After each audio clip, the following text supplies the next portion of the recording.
Hello everyone, welcome to the channel. So today we are going to see how you can download and install Thread application. So first you need to go to Play Store.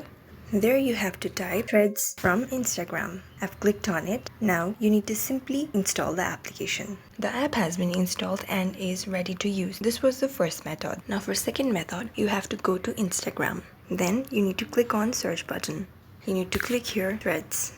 And on the top right you can see a red icon. You need to simply click on that, and here your information is being generated. Now you need to click on get threads on the middle down, and it will take you Play Store, and you'll have to install Threads application. It's being installed, and here the app has been installed. You can use either of the ways which you find convenient. Here we can see that our Threads application has been installed. Thank you so much for watching.